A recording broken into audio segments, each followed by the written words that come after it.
Hello all, welcome back to Excel Skill. Here I have the data set of the sales representative and their count for the given period. Now I want to highlight the person whosoever exceeding the criteria of 30. So now consider if the data is vast and you need to show this to your superiors within a fraction of seconds. So now with the usage of Excel hacks we can do this within the couple of seconds.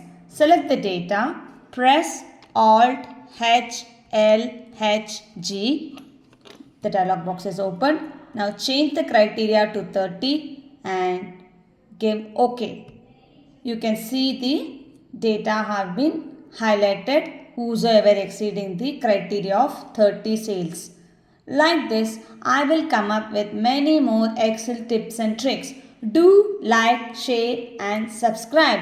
Your subscription is a motivation to me to come up with many more Excel tips and tricks. Thank you for watching this video again. Do like, share and subscribe.